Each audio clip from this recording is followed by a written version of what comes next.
Hey guys, कैसे हैं आप सब। I hope you are doing well. I am Sandeep, welcome to CSC circle. तो हमारा जो टेस्ट चल रहा था इनसाइट आईएएस का, ठीक है। तो ये इनसाइट आईएएस का टेस्ट नंबर हमारा 13 चल रहा है। तो ये इकोनॉमी का पूरा टेस्ट है। तो इसमें सारा का सारा कवर किया है हम लोगों ने, ठीक है। तो हम लोगों ने इसके 2 पार्ट सॉल्व कर लिए हैं, ठीक है। और आज इसका जो आपको मिलेगा 50 से 75 क्वेश्चन के बीच, मतलब 25 क्वेश्चन आपको मिलेंगे, ठीक है। ये थर्ड पार्ट है आज का, ठीक है। और अगर आप लोगों ने सेकेंड पार्ट और फर्स्ट पार्ट नहीं देखा है तो मेरे यूट्यूब चैनल के होम पेज पे जाओ, तो वहाँ पे आपको सारे वीडियो मिल जाएंगे, ठीक है। और विजन के हम लोगों ने 25 क्वेश्चन पेपर सॉल्व कर लिए, तो उसको भी आप लोग देख सकते हैं, ठीक है। 1 से लगाकर 25 तक हम लोगों ने विजन को भी सॉल्व कर लिया है, ठीक है। तो टाइम वेस्ट ना करते हुए हम लोग चलते हैं क्वेश्चन नंबर 51 पे, ठीक है। तो इसमें ग्रीन चारकोल हैकथॉन के संदर्भ में बताना है कि कौन सा हमारा स्टेटमेंट इसमें सही है। तो फर्स्ट स्टेटमेंट है कि इस पहल को नवीन एवं नवीकरणीय ऊर्जा मंत्रालय द्वारा प्रारंभ किया गया है। सेकेंड है कि इस योजना का उद्देश्य कृषि भूमि पर जलाई जाने वाली अग्नि को कम करके एवं कृषि अवशेषों से अक्षय ऊर्जा का उत्पादन करने वाली करके जो वायु को स्वच्छ बनाने के उद्देश्य के साथ तकनीकी अंतर को दूर करना है, ठीक है। तो इसमें कौन सा स्टेटमेंट हमारा सही है, ठीक है। तो देखो इसमें देखो फर्स्ट वाला स्टेटमेंट तो हमारा गलत है, क्योंकि ये ऊर्जा जो ये नवीन और नवीकरणीय ऊर्जा मंत्रालय के द्वारा इसे नहीं मतलब चलाया गया है, ठीक है। ये ग्रीन चारकोल हैकथॉन, ठीक है, ये चलाया गया है एनटीपीसी की एक सहायक कंपनी है जो विद्युत व्यापार निगम लिमिटेड है, ठीक है, उसके द्वारा ये स्कीम चलाई गई है। तो ये तो हमारा गलत हो गया। सेकेंड वाला स्टेटमेंट हमारा सही है, क्योंकि इसका उद्देश्य जो ये कृषि अवशेष होते हैं, ठीक है, जो जलाए जाते हैं, जैसे पुआल हो गया या जो गेहूं का जो अवशेष बच जाता है उसे जला दिया जाता है, तो उसको जलाने से बचाया जाए और उससे एनर्जी बल्कि बचाया जाए और उससे जो है वो जो अवशेष है उससे एनर्जी बनाई जाए, ठीक है। तो उसके लिए ये मतलब प्रयास किया जा रहा है। तो हमारा सेकेंड स्टेटमेंट सही है, फर्स्ट वाला गलत है। तो हमारा बी वाला ऑप्शन इसका सही हो गया, ठीक है। नेक्स्ट है हमारा क्वेश्चन नंबर 52। तो इसमें विदेशी संस्थागत निवेशक यानी FII जो होते हैं, फाइनेंशियल जो इन्वेस्टमेंट इंस्टीट्यूट्स जो होते हैं, ठीक है, उनके बारे में बताना है।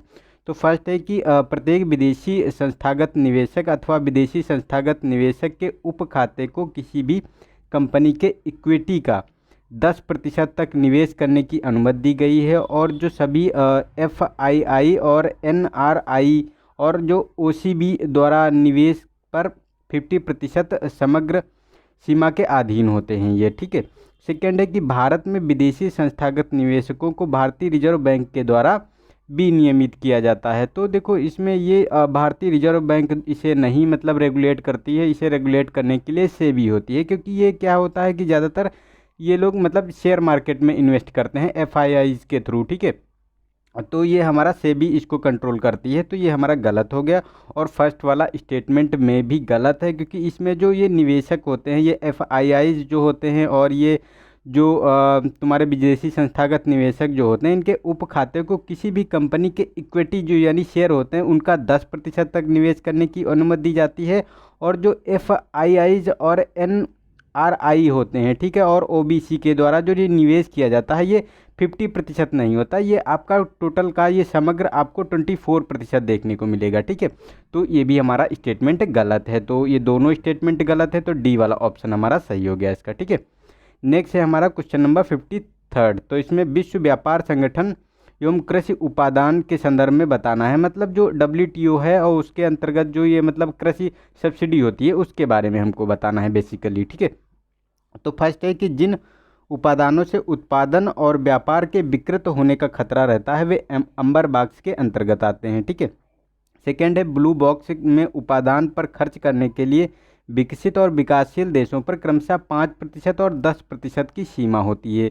थर्ड है कि जो कृषि उपादान व्यापार के न्यूनतम अथवा कोई विकृतियां उत्पन्न नहीं करते हैं उन्हें ग्रीन बॉक्स के अंतर्गत रखा जाता है। तो इसमें अगर बात करें तो ये तो सही स्टेटमेंट है कि हमारा जो मतलब जो कोई विकृतियां ये उत्पन्न नहीं करती हैं जो सब्सिडी, ठीक है, उन्हें ग्रीन जो बॉक्स के अंतर्गत रखा जाता है। तो ये हमारा सही स्टेटमेंट है। और फर्स्ट वाला भी सही है कि जिन सब्सिडी को उत्पादन एवं व्यापार के विकृत होने का खतरा नहीं होता है, ठीक है, जिस सब्सिडी को उसे एम्बर बॉक्स के अंतर्गत रखा जाता है। तो हमारा फर्स्ट एंड थर्ड तो स्टेटमेंट सही है। लेकिन ये जो ब्लू बॉक्स होता है इसमें कोई सीमा नहीं होती है, ठीक है, इसमें ये 5% और 10% की सीमा नहीं होती है। ये सीमा तो आपको देखने को मिलती है जो मतलब जो वे सब्सिडी जो देश होते हैं जो अपनी सब्सिडी की न्यूनतम स्तर की जो प्रतिबद्धता है उसको कम करने के लिए ये 5% और 10% ये सब्सिडी उनके लिए होती है, ठीक है, ना कि ये मतलब ब्लू बॉक्स के अंतर्गत आता है।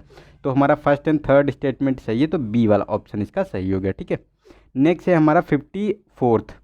तो इसमें खाद्य प्रसंस्करण क्षेत्र के बारे में बताना है। तो फर्स्ट है कि खाद्य प्रसंस्करण उद्योगों में जो स्वचालित मार्ग से 100% प्रत्यक्ष विदेशी निवेश की अनुमति होती है, मतलब 100% आप जो है डायरेक्ट जो एफडीआई के थ्रू आप इन्वेस्ट कर सकते हैं। सेकेंड है कि इस क्षेत्र की कुल रोजगार में लगभग 11% तथा भारत के निर्यात में लगभग 11% की भागीदारी देखने को मिलेगी। तो देखो ये दोनों स्टेटमेंट सही हैं, क्योंकि जो खाद्य एवं प्रसंस्करण ये फूड प्रोसेसिंग जो इंडस्ट्री होती है तो इसमें आपको 100% आप जो है एफडीआई के थ्रू इन्वेस्ट कर सकते हैं इसमें, ठीक है, वो भी स्वचालित मार्ग से। और इसमें 11% रोजगार और 11% ये निर्यात भागीदारी में पार्टिसिपेट करता है। तो ये दोनों स्टेटमेंट सही है, तो हमारा सी वाला ऑप्शन सही हो गया, ठीक है। नेक्स्ट है 55। तो इसमें सकल घरेलू उत्पाद के अनुपात में चालू खाता घाटा में वृद्धि के कारण निम्नलिखित में से कौन कौन सी दशाएं उत्पन्न हो सकती हैं। तो फर्स्ट है कि विदेशी मुद्रा भंडार में कमी के माध्यम से भुगतान संतुलन में गिरावट होना, ठीक है। सेकेंड है कि बाह्य ऋण भार में वृद्धि के माध्यम से भुगतान संतुलन में गिरावट की संभावनाओं का निर्माण होता है। तो इसमें अगर हम बात करें तो देखो ये दोनों स्टेटमेंट सही हैं, क्योंकि अगर ये अनुपात चालू खाता घाटा की वृद्धि जो होती है, ठीक है, तो उसमें जो अनुपात ये बढ़ता है जीडीपी के समक्ष, तो इसमें जो मुद्रा भंडार में तो कमी आएगी, तो ये भुगतान संतुलन में गिरावट ऑब्वियसली देखने को मिलेगी। तो उसमें तो कोई दो राय है ही नहीं, उसका डायरेक्ट इम्पैक्ट आपको देखने को मिलता है। और सेकेंड वाला भी सही है, क्योंकि भुगतान संतुलन की जो गिरावट की संभावनाओं का निर्माण होता है इसमें, ठीक है। तो ये दोनों स्टेटमेंट हमारे सही है, तो हमारा सी वाला ऑप्शन सही हो गया, ठीक है। नेक्स्ट है हमारा 56 क्वेश्चन नंबर। तो इसमें पण्य मतलब मर्चेंडाइज व्यापार के बारे में हमको बताना है, ठीक है। तो जो मर्चेंडाइज ट्रेड घाटा, जो मर्चेंडाइज ट्रेड डिफिसिट भारत के चालू खाता घाटे का सबसे बड़ा घटक होता है। सेकेंड है कि संयुक्त राज्य अमेरिका और संयुक्त अरब अमीरात के साथ भारत 2014-15 से लगातार व्यापार घाटे में है। तो ये देखो गलत स्टेटमेंट है, क्योंकि ये लगातार घाटे में नहीं है, अधिशेष में है, मतलब लाभ में है। ये दो कंट्री जो हैं ये यूएसए और संयुक्त अरब अमीरात, इससे जो है इंडिया 2014-15 से लगातार अधिशेष में बना हुआ है, ठीक है। तो ये तो हमारा गलत हो गया स्टेटमेंट फर्स्ट वाला, लेकिन सही है, क्योंकि मर्चेंडाइज जो ट्रेड डिफिसिट है ये भारत के चालू खाता जो करंट अकाउंट होता है, ठीक है, इसके डिफिसिट का सबसे बड़ा घटक होता है। तो ए वाला ऑप्शन इसका सही है, ठीक है। नेक्स्ट है हमारा 57। तो इसमें जो मर्चेंडाइज ट्रेड के बारे में बात करनी है इसमें, ठीक है। तो इसमें बताना है कि कौन सा स्टेटमेंट सही है। तो ये मतलब मर्चेंडाइज ट्रेड के बारे में सकल घरेलू उत्पाद की तुलना में जो मर्चेंडाइज ट्रेड के अनुपात में वृद्धि का भुगतान शेष की स्थिति पर सकारात्मक प्रभाव पड़ा है, ठीक है। और सेकेंड है कि पिछले कुछ दशकों में सकल घरेलू उत्पाद यानी जीडीपी के अनुपात के साथ जो ये मर्चेंडाइज ट्रेड के अनुपात में वृद्धि हुई है, ठीक है। तो देखो ये हमारा जो इसमें कहा जा रहा है, तो इसमें अगर बात करें तो हमारा जो इसमें क्वेश्चन नंबर मतलब इसमें फर्स्ट वाला स्टेटमेंट तो सही है, क्योंकि मर्चेंडाइज जो ट्रेड के बारे में बात की जा रही है, तो सकल घरेलू उत्पाद की जो ये मर्चेंडाइज ट्रेड के अनुपात में वृद्धि का भुगतान शेष की स्थिति में सकारात्मक प्रभाव डालता है। लेकिन अगर सेकेंड वाला स्टेटमेंट देखें तो इसमें जो ये मतलब कुछ वर्षों में जो सकल घरेलू उत्पाद जो जीडीपी के अनुपात में जो मर्चेंडाइज ट्रेड के अनुपात में वृद्धि हुई है, तो नहीं, ये कमी देखी गई है। ये आपको देखने को मिलेगी जैसे कि जो इसमें 2014 से 19 के बीच अगर पूरा एवरेज देखा जाए तो इसमें 15 पॉइंट लगभग 7% का ये मतलब इसमें दर्ज की गई थी, ठीक है। लेकिन ये फिर बढ़कर जो तुम्हारा 18-19 में 12% हो गई, ठीक है। और उसके बाद जो 2019-20 का जो डाटा आया है उसमें ये घटकर जो ये मतलब 11.3 हो गई है, ठीक है। तो ये लगातार घटती जा रही है, तो ये हमारा गलत है, इसमें वृद्धि नहीं हुई है बल्कि मतलब कमी देखी गई है, ठीक है। तो ये हमारा ए वाला ऑप्शन इसका सही है, बी वाला गलत है। नेक्स्ट है हमारा 58। तो इसमें कहा गया कि सेवा क्षेत्र के बारे में बताना है। तो फर्स्ट है कि सकल घरेलू उत्पाद के संबंध में भारत का निव्वल शेष अधिशेष सतत रूप से घट रहा है। सेकंड है कि सकल घरेलू उत्पाद के अनुपात में सेवा आयात में वृद्धि का भुगतान संतुलन की स्थिति पर निव्वल सकारात्मक प्रभाव पड़ता है, ठीक है। तो इसमें अगर बात करें तो देखो ये हमारा फर्स्ट वाला स्टेटमेंट तो इसमें सही है, क्योंकि सकल घरेलू उत्पाद में भारत का जो निव्वल शेष अधिशेष सतत रूप से घट रहा है। तो ये तो अभी हम लोगों ने देखा, और इसमें ये दूसरा जो डाटा है जीडीपी सेवा क्षेत्र के बारे में अगर देखें टोटल में भी घट रहा है, ठीक है। अगर जीडीपी के संदर्भ में अगर सेवा क्षेत्र को केवल इसमें काउंट करें तो इसमें ये 2014 से 19 के बीच ये 3.2 रहा है, ठीक है। और ये अगर बात करें कि जब ये मतलब 18-19 का जो डाटा था तो ये 3.1 हो गया था, उसके बाद ये 2.9 के प्रतिशत आ गया है, ठीक है। तो ये भी लगातार सेवा क्षेत्र का भी घट रहा है इसमें, ठीक है। तो इसमें जो ये सकारात्मक प्रभाव नहीं, ये लगातार नकारात्मक प्रभाव पड़ रहे हैं, ना कि सकारात्मक, ठीक है। तो हमारा सेकेंड स्टेटमेंट गलत हो गया, फर्स्ट वाला हमारा सही है, तो ए वाला ऑप्शन इसका सही हो गया, ठीक है। नेक्स्ट है हमारा 59 क्वेश्चन नंबर। तो इसमें कहा गया कि कौन सा सेवा आयात का सबसे बड़ा घटक है। तो इसमें सेवा आयात का सबसे बड़ा घटक बताना है। तो सॉफ्टवेयर सेवाएं हैं, ए ऑप्शन। बी है हमारा जो व्यावसायिक सेवाएं होती हैं यानी कॉमर्शियल जो सर्विसेज होती हैं, और ये जो यात्रा सेवाएं होती हैं ट्रेवल सर्विसेज, ठीक है। और ये वित्तीय मतलब फाइनेंशियल सर्विसेज, ठीक है। तो इसमें सबसे बड़ा घटक कौन है सेवा क्षेत्र में। तो इसमें अगर सेवा क्षेत्र में बात करें तो ये हमारा जो कॉमर्शियल सेवाएं होती हैं, ठीक है, कॉमर्शियल सर्विसेज, ठीक है, इनका सबसे बड़ा घटक है ये, ठीक है। तो बी वाला ऑप्शन हमारा इसका सही हो गया। नेक्स्ट है हमारा क्वेश्चन नंबर 60। तो इसमें कहा गया कि निम्नलिखित में से कौन सा देश संयुक्त व्यापार कार्य योजना यानी JCPOA का भाग है, यानी जो जो ये ईरान जो परमाणु समझौते की बात की जा रही है, ठीक है, उसी का नाम ये है, ठीक है, कि संयुक्त व्यापार कार्य योजना, ठीक है। तो ईरान डील के बारे में जो बहुत ज़्यादा न्यूज़ में रही थी, तो उसी के बारे में बताना है कि कौन कौन से कंट्री इसके भाग हैं। तो फर्स्ट है कि यूनाइटेड किंगडम है, रूस है, और चाइना है, जर्मनी है, ठीक है। तो अगर इसके बारे में बात करें तो ये चारों कंट्री आपको देखने को मिलेंगे इसकी भाग हैं। तो इसमें ये डी वाला ऑप्शन सही हो गया। और इसमें P5+1 मतलब जो परमानेंट 5 कंट्री हैं, ठीक है, और एक जर्मनी, और वो ईरान के साथ इन लोगों ने मिलकर डील किया था, ठीक है, कि परमाणु जो परमाणु का जो मतलब जो हथियार आप यूज मतलब परमाणु जो एनर्जी होती है, ठीक है, उसको एज ए हथियार यूज नहीं करोगे आप, एज ए एनर्जी के रूप में आप यूज़ कर सकते हैं, ठीक है। तो उसी के संबंध में था। तो उसमें डोनाल्ड ट्रंप ने ईरान पे ये मतलब उसने डील तोड़ दी। उसके बाद क्या हुआ कि वो मतलब प्रतिबंध लगाने लगे, ये सब बहुत ज़्यादा बवाल हुआ है इसमें, ठीक है। तो ये तो बहुत ज़्यादा न्यूज़ में है, तो आई होप आप लोगों को पता ही होगा। तो आप लोगों को बताना है ये P5+1 ये जो कंट्री हैं कौन कौन सी हैं। ये 4 तो हैं ही हैं, और जो 2 हैं वो कौन सी हैं, ठीक है। नेक्स्ट है हमारा 61। तो इसमें विक्रमशिला डॉल्फिन अभ्यारण्य के किस राज्य में स्थित है। तो उत्तर प्रदेश में, बी ऑप्शन बिहार, सी मध्य प्रदेश, और डी है उत्तराखंड। तो देखो ये बिहार में स्थित है, ठीक है।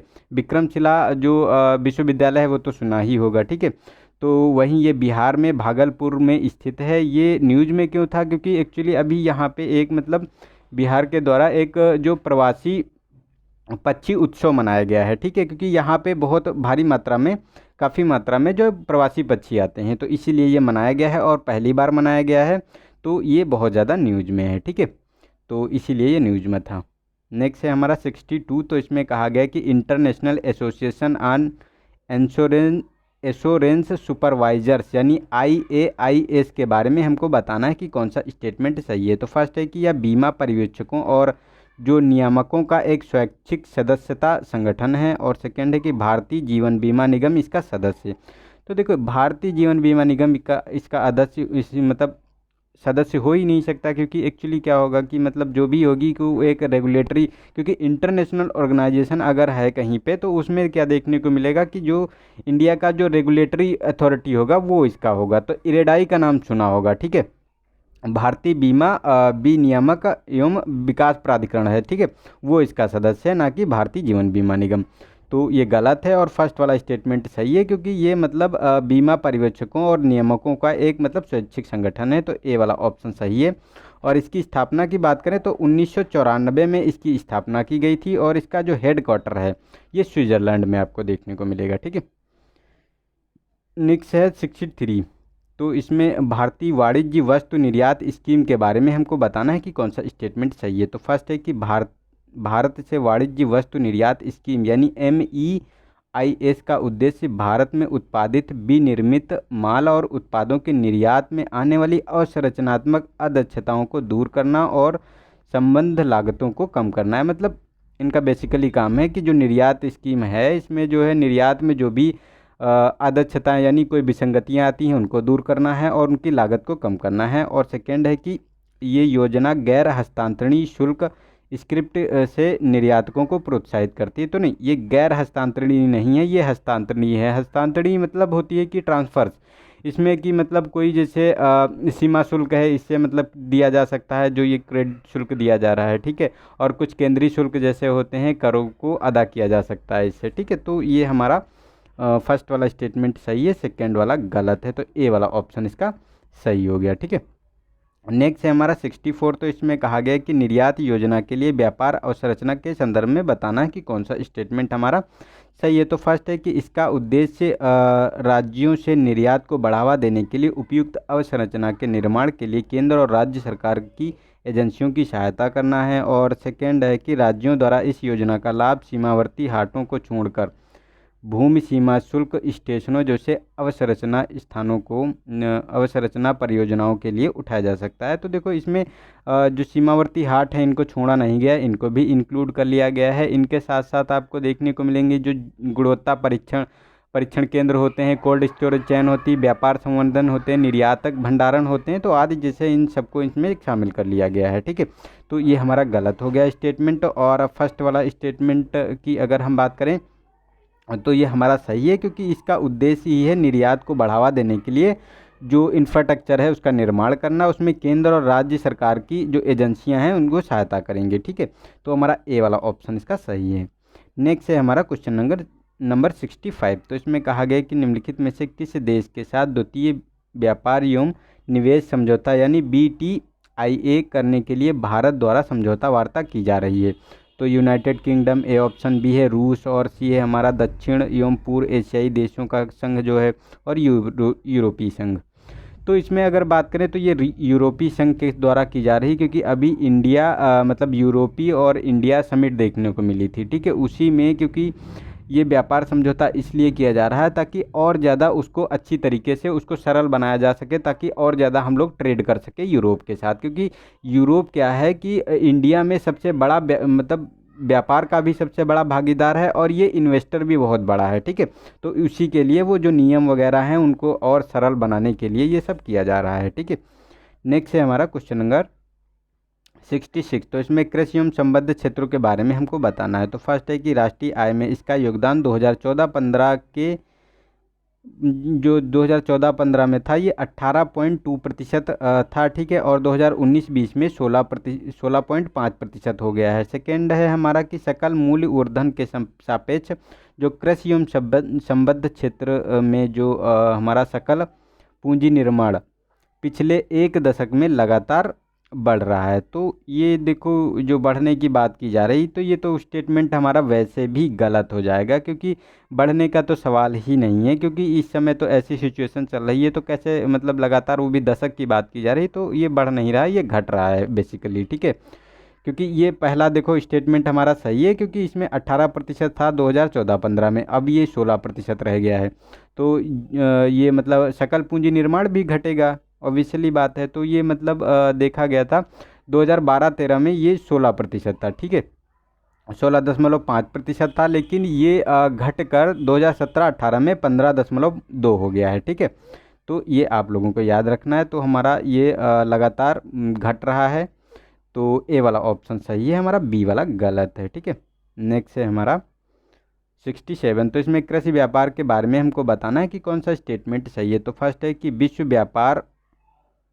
विश्व कृषि व्यापार में भारत के जो कुल कृषि उत्पादों के निर्यात का लगभग 5.15% योगदान है, और 1991 में आर्थिक सुधारों के बाद भारत सतत रूप से कृषि उत्पादों का निर्यातक बना हुआ है। ठीक है, तो अगर इसके बारे में बात की जाए तो निर्यातक की जो जहाँ तक ये बात की जा रही है, ठीक है, तो ये तो हमारा सही है स्टेटमेंट, क्योंकि इंडिया जो है ये निर्यातक बना हुआ है ये लगातार, क्योंकि इंडिया में ये जो देखने को मिला है तो ये लगभग आपको देखने को मिलेगा है, इसमें जो योगदान की बात की जा रही है ये 5.15 नहीं है, ये 2.15 है। ठीक है, 2.15 इसका निर्यात में योगदान है। ठीक है, तो ये हमारा गलत है, और सेकेंड स्टेटमेंट सही है, क्योंकि हम लोग क्या करते हैं कि प्रोड्यूस बहुत ज़्यादा अनाज करते हैं तो उसका हमेशा एक्सपोर्ट करते हैं, क्योंकि इतनी ज़्यादा खपत नहीं हो पाती हमारे यहाँ। ठीक है,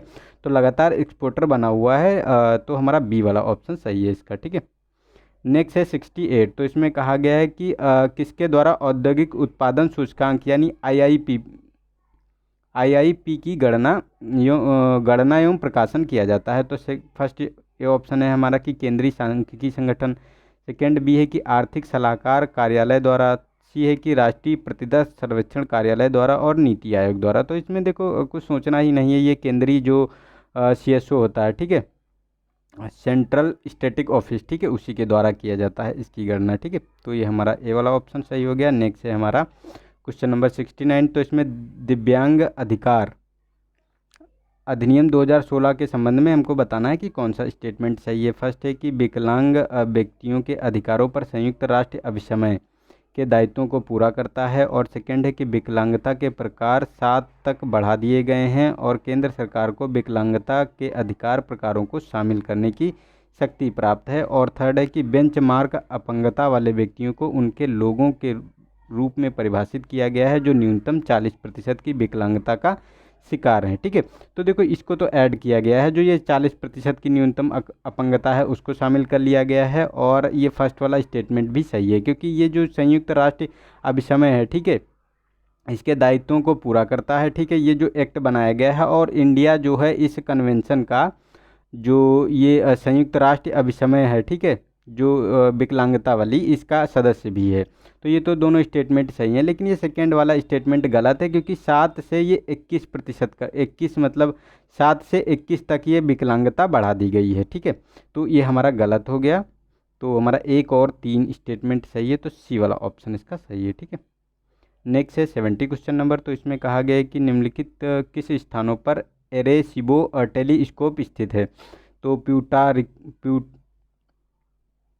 प्यूर्टोरिको, ठीक है, प्यूर्टोरिको और चिली, और हवाई है द्वीप है हमारा, डी है पेरू। ठीक है, तो ये प्यूर्टोरिको में स्थित है जो ये एरेसिबो टेलीस्कोप। तो ये क्यों न्यूज़ में है, एक्चुअली क्या हुआ है कि ये मतलब सबसे बड़ा, विश्व का सबसे बड़ा सेकेंड हाईएस्ट, मतलब विश्व का सबसे second highest single dish radio telescope था। तो ये अभी नष्ट हो गया है। ठीक है, जो ये प्यूर्टोरिको में था ये नष्ट हो गया है, और ये सबसे शक्तिशाली रडार वाला था। ठीक है, तो इसीलिए ये बहुत ज़्यादा न्यूज़ में है। तो ये मतलब ए वाला ऑप्शन सही है इसका। नेक्स्ट है हमारा 71 क्वेश्चन नंबर। तो इसमें किसने पेरिस समझौते के कार्यान्वयन हेतु एक उच्च स्तरीय समिति की अध्यक्षता की है। तो फर्स्ट है कि पर्यावरण वन एवं जलवायु मंत्री, सेकेंड है कि प्रधानमंत्री, सी है हमारा पर्यावरण वन जलवायु मंत्रालय के सचिव ने, और कैबिनेट सचिव ने। ठीक है, तो इसका देखो सी वाला ऑप्शन है, क्योंकि ये जो समिट हुई है इसकी अध्यक्षता जो है पर्यावरण वन एवं जलवायु परिवर्तन के मंत्रालय के जो सचिव होते हैं, ठीक है, उनके द्वारा की गई है। ठीक है, तो ये अभी इसमें वॉक द टॉक एक कार्यक्रम चलाया गया था, तो उसी पे गंभीरतापूर्वक बात की गई है। ठीक है, नेक्स्ट है हमारा 72। तो इसमें बाजार से धन जुटाने वाले दक्षिण एशिया का प्रथम शहरी स्थानीय निकाय है, तो कौन सा है। तो ए ऑप्शन है अहमदाबाद नगर निगम, लखनऊ नगर निगम, बृहद बेंगलुरु महानगर पालिका, ठीक है, और बृहद मुंबई नगर निगम, ठीक है। तो इसका देखो ए वाला ऑप्शन है, क्योंकि नगर निगम के द्वारा अभी क्या हुआ है कि इसने अपना बॉन्ड जारी किया है, ठीक है, शहरी नगर निगम शहरी बॉन्ड जारी किया गया है, उसके अंतर्गत पैसे जुटाने की बात की गई है, निवेश करने की बात की गई है, ताकि उसको इन्वेस्ट किया मतलब उसको और अच्छे से डेवलप किया जाए अहमदाबाद नगर निगम को, ठीक है।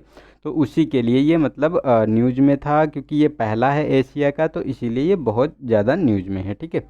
एशिया का पहला है तो इंडिया का तो पहला होगा ही, तो इम्पोर्टेंट अगेन हो जाता है, ठीक है।